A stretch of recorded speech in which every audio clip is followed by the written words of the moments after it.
શાસનપતિ શ્રમણ ભગવાન મહાવીર સ્વામીને ભાવપૂર્વક વંદન. અસીમ અસીમ ઉપકારી પરમ ગુરુદેવ આપ શ્રીના શ્રી ચરણોમાં ભાવપૂર્વક વંદન. સર્વ રત્નાદિકોના શ્રી ચરણોમાં ભાવપૂર્વક વંદન. આપણી વાત ચાલી રહી હતી 4 પ્રકારના ધ્યાનની, જે તમને સંસાર પ્રત્યેની પ્રિયતાની અનુભૂતિ કરાવે. કયું ધ્યાન? આર્ત ધ્યાન. જે તમને સંસાર તરફ, પછી તે વ્યક્તિ હોય, વસ્તુ હોય કે વાતાવરણ હોય, તેના પ્રત્યે પ્રિયતાની અનુભૂતિ કરાવે, તે છે તમારું આર્ત ધ્યાન. સંસારની કોઈ પણ વ્યક્તિ વસ્તુ માટે તમારી અંદરથી દ્વેષ ભાવને જન્મ કરાવે, એ છે રૌદ્ર ધ્યાન. આજે બીજા 2 પ્રકારના શુભ ધ્યાન, આર્ત ધ્યાન અને રૌદ્ર ધ્યાન, તે છે અશુભ ધ્યાન, અને ધર્મ ધ્યાન અને શુક્લ ધ્યાન, તે છે 2 પ્રકારના શુભ ધ્યાન. શું હોય ધર્મ ધ્યાન? દેવ, ગુરુ, ધર્મ પ્રત્યે પ્રિયતાની અનુભૂતિ થવી, એ છે તમારું ધર્મ ધ્યાન. માત્ર પ્રભુએ આપેલી આજ્ઞાનું સતત ને સતત ચિંતન કરવું. પ્રભુએ કીધું છે કે જ્યારે તું જ્યારે ચાલે છે ત્યારે તું જમીન ઉપર તારી નજર રાખીને ઈર્યા સમિતિપૂર્વક ચાલ. તેનું સતત ને સતત તમારા મનમાં તેનું ચિંતન થવું કે શું મારાથી પ્રભુની આજ્ઞાનું પાલન થાય છે કે નથી થતું. એ છે તમારું ધર્મ ધ્યાન. મારાથી કોઈ પણ કારણે, કોઈ પણ ક્રિયા કરવાથી મારાથી થયેલા કર્મના બંધમાં મારી સતત જાગૃતતા થવી. કર્મના કારણો શું હોય? કર્મના કારણો ખબર છે? કર્મના કારણ કયા? યસ, આ 5 કારણ: મિથ્યાત્વ, અવ્રત, પ્રમાદ, કષાય અને અશુભ યોગ. આ 5 કારણથી જેથી કર્મ બંધાય છે. શું મારા એ કર્મનું કારણ શું હતું? મેં જે પણ કર્મ બાંધ્યા તેના પાછળ ચિંતન કરવું કે મારા એ કર્મ બંધનું કારણ શું બન્યું. પોતાનાથી થયેલા કર્મ બંધમાં સતત પુણ્ય અને પાપનું કેલ્ક્યુલેશન કરવું. ગઈકાલે જ ગુરુદેવે આપણને બહુ સરસ સમજાવ્યું હતું કે આપણને સૂવા માટે બેડ મળ્યું છે, એ પુણ્ય છે મારા. ક્યારે વિચાર કર્યો તો? મળી ગયું બધું, પણ આપણને સતત વિચાર નથી આવતો. એવી રીતે જ મારાથી થતી પાપો, આખા દિવસમાં કેટલા જીવોની મારાથી હિંસા થઈ. જ્યારે મેં ભોજન ગ્રહણ કર્યું ત્યારે કેટલા જીવોની હિંસા થઈ હશે. શું ત્યારે મેં મારા એ પાપનું કેલ્ક્યુલેશન કર્યું? ના. ભૂખ લાગી હતી એટલે આપણે જમી લીધું, પણ ત્યારે એ વિચાર ન કર્યો કે તે આહાર ગ્રહણ કર્યા પાછળ કેટલા જીવોની હિંસા થઈ. તો સતત ને સતત એના ચિંતનમાં રહેવું, તે છે ધર્મ ધ્યાન. આ જીવમાં, આખા લોકમાં મેં અનંતા પાસ્ટમાં જન્મ મરણ કરી લીધા છે. હવે પાછી કેટલા?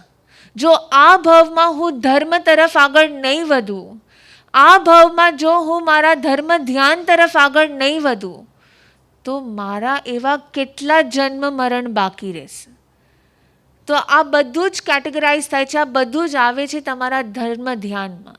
સતત ને સતત એની ચિંતા કરવી. સંસાર પ્રત્યેની ચિંતા કરતાં મારો આ ભાવ પછીના ભાવની ચિંતા, તે છે મારું ધર્મ ધ્યાન. અને ચોથું આવે છે શુક્લ ધ્યાન. શુક્લ ધ્યાન એટલે માત્ર ને માત્ર ધર્મ કરવાની પણ નહીં, પણ માત્ર ને માત્ર પોતાના આત્મવિશુદ્ધિની ચિંતા. આ મારો આત્મદ્રવ્યની જે પર્યાય છે ને, તેની ચિંતા. જેમ જેમ આત્મના ગુણો વધે છે ને, એમ એમ વ્યક્તિ ધર્મ ધ્યાનથી શુક્લ ધ્યાન તરફ જાય છે. મને જ્યારે જ્યારે મારા આત્મગુણોની ચિંતા થાય કે ના, મારામાં આ અવગુણો છે, મારે આને ગુણમાં બદલાવા છે, મારે એને ટ્રાન્સફોર્મ કરવા છે, તો હું શુક્લ ધ્યાન તરફ આગળ વધું છું. એ શુક્લ ધ્યાનમાં જેમ જેમ વ્યક્તિ આગળ વધતી જાય ને, પોતાની આત્મવિશુદ્ધિ, પછી એને કાંઈ જ ન ગમે, જે પણ થાય છે પોતાની કાયાને માત્ર સ્થિર કરી દેવા માંગે છે. પોતાના મન વચન કાયાના યોગોને ધીરે ધીરે સ્થિર કરતાં કરતાં એક એવી ક્ષણ આવી જાય કે કેવળ જ્ઞાન, કેવળ દર્શનની પ્રાપ્તિ થયા પછી એ શુક્લ ધ્યાનના પાયામાં માત્ર પોતાના શ્વાસ અને ઉશ્વાસ પર એનું ચિંતન રહે. એ અડોલ સ્થિર આસનથી સિદ્ધ ગતિને પ્રાપ્ત કરવાના માત્ર ને માત્ર એ શુક્લ ધ્યાન તમને આગળ તરફ લઈ જાય છે. યાદ રાખો, ગઈકાલે આપણે વાત કરી હતી કે આર્ત ધ્યાનમાં વ્યક્તિ રોવે, એને રડવું આવે, એના આંસુ વહે. આંસુ તો ધર્મ ધ્યાનમાં પણ પડે, પણ એ બંનેમાં બહુ મોટો ફરક છે. ઓલામાં સંસાર પ્રત્યેની પ્રીતિ માટેની તમારી લાગણી, તમારો રાગ તમને આંસુ પડાવે છે, જ્યારે અહીંયા પરમાત્મા પ્રત્યેની ભક્તિ તમારી અંદરથી એ ભાવોની અભિવ્યક્તિ દ્વારા આંસુ પડે છે. બહુ મોટો ફરક છે આંસુ પડવા. આપણે હંમેશા જાણીએ છીએ કે પેટને ચીરવું, એક ડૉક્ટર પણ પેટને ચીરતો હોય અને એક ચોર પણ પોતાના સ્વાર્થ માટે પેટને ચીરે. આ બેમાં ફરક છે કે નથી? ડૉક્ટર કોઈકની સહાયક કરવા માટે એ સત્કાર્ય કરે છે, જ્યારે કે એક ચોર પોતાના સ્વાર્થ માટે એ વસ્તુ કરે છે. એટલે આ ધ્યાનમાં જ્યારે પણ આપણે એમ કે હું ધ્યાન કરું છું, તો ખરેખર ચેક કરો કે તમારું એ ધ્યાન, એ ખરેખર તમારું એ ધ્યાન એ ધર્મ ધ્યાન તરફ છે કે પછી સંસાર તરફ છે. મારાથી ધ્યાન થાય છે કરી, હું ચિંતન કરું છું, પણ સંસાર તરફ આગળ વધી રહી છું કે પછી ધર્મ તરફ, પોતાના આત્મવિશુદ્ધિ તરફ આગળ વધી રહી છું. એ બહુ મહત્વનું છે, કેમ કે જ્યારે પણ આપણે ધ્યાન કરવા બેસે ને ત્યારે અત્યંત વિચારો ચાલુ થઈ જાય. આના પછી આ કરીશ, આના પછી આ કરીશ. એ બધા તમને સંસાર તરફ લઈ જાય છે કે તમને એ રિયલાઇઝ કરાય છે કે આ આત્મામાં અત્યંત અને અનંત અવગુણો પડેલા છે. ક્યારે હું આને વિશુદ્ધ કરીશ? ક્યારે મારો આ ભવ પૂરો થઈ જશે અને મારા નેક્સ્ટ ભવ માટે મેં શું વિચાર્યું છે? અત્યારના જેટલા પણ સ્વજનો છે, આસપાસ જેટલી પણ લોકો છે, આજે આના સાથે આ થઈ ગયું, આ આમ બોલી લીધું, આ આમ થઈ ગયું, એનો વિચાર આપણને વધારે આવે છે કે હું આજે કેટલા જીવોથી મેં હિંસા કરતાં હું અટકી ગઈ છું, એનો વિચાર આવે. મારાથી કેટલા જીવોની હિંસા નથી થઈ એ વિચાર આવે છે કે મારે મારા સ્વજનને આજે આ ભોજન કરાવવું છે, એનો વિચાર આવે છે.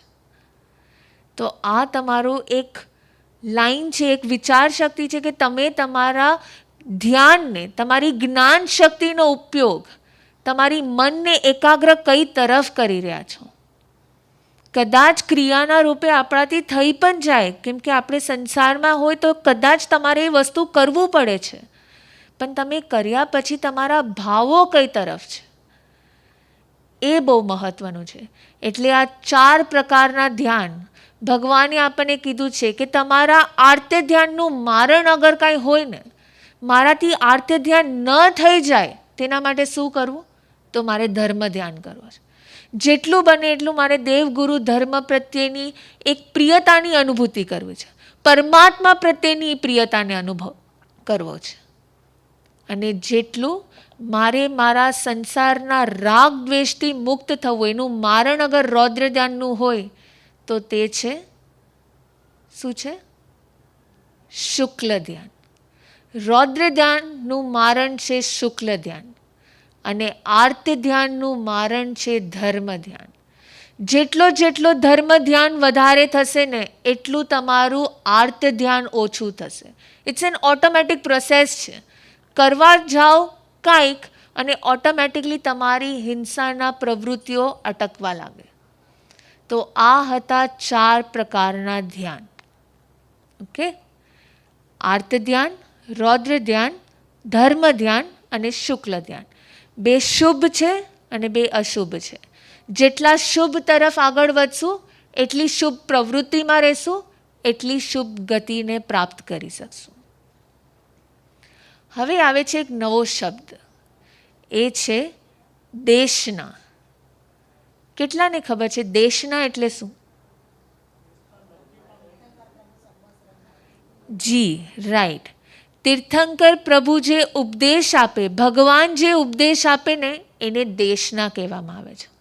ભગવાનના, તીર્થંકર ભગવાનના 35 અતિશયોમાં કહેવાય છે કે આ દેશના જ્યારે ભગવાન આપે ને, ભગવાનને જ્યારે કેવળ જ્ઞાન, કેવળ દર્શનની પ્રાપ્તિ થાય, ત્યારે ભગવાનને જ્યારે ઉપદેશ આપવો હોય ત્યારે દેવો એક આખા સમોસરણની રચના કરે.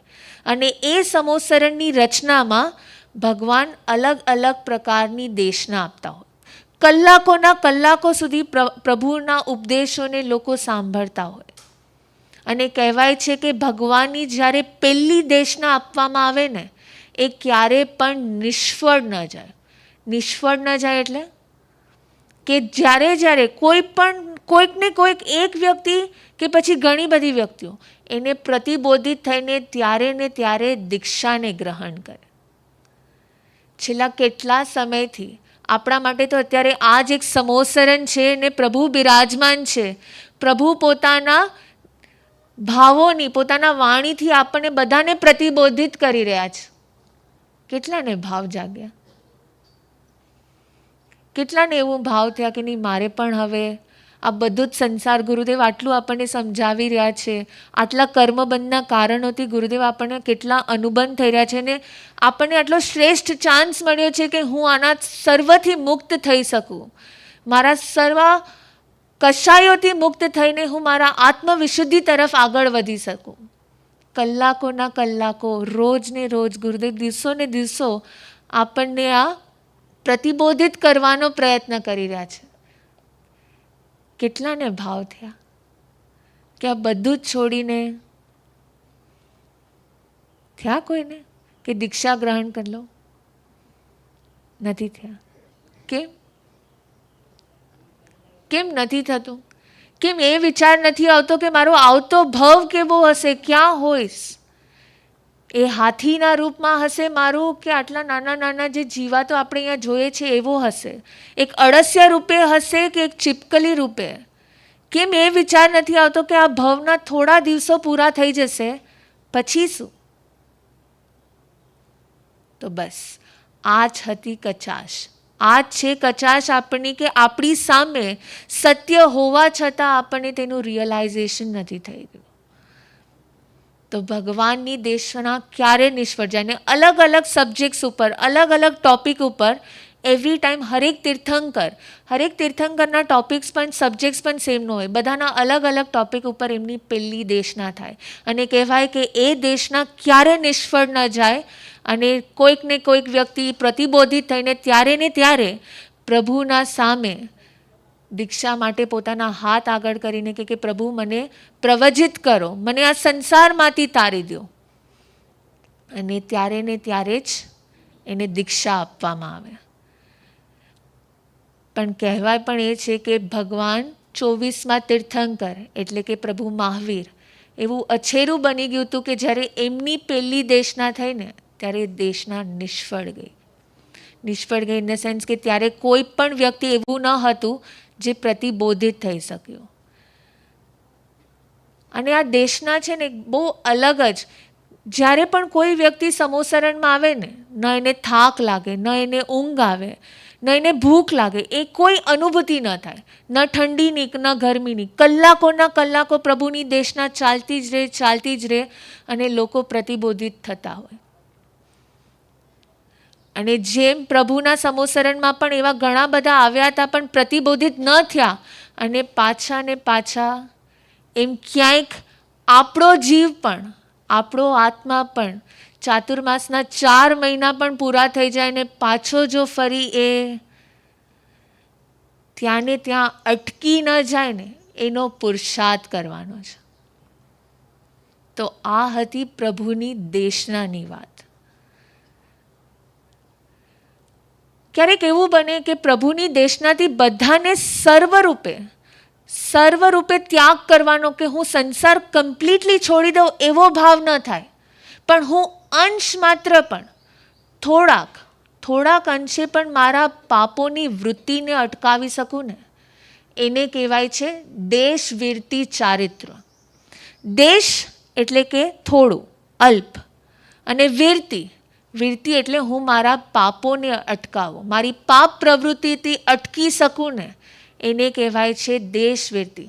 કદાચ સર્વવીરતી ચારિત્ર, તમે કદાચ આ પાઠ પર આવવાના તમને ભાવ થાય અત્યારે કે ન થાય, પણ હું ત્યાં રહીને પણ, સંસારમાં રહીને પણ અલ્પરૂપે હું થોડો ત્યાગ કરી શકું, થોડાક પચકાણ ગ્રહણ કરીને હું ત્યાં રહીને પણ મારા પાપોની વૃત્તિઓને અટકાવી શકું ને, તે છે દેશવીરતી ચારિત્ર. એટલે કે તમારા 5 અણુવ્રત, તમે 12 વ્રત પ્રતિક્રમણમાં બોલતા હશો ને, 12 વ્રત કયા કયા હોય? 5 અણુવ્રત, 3 ગુણ વ્રત અને 4 શિક્ષક વ્રત.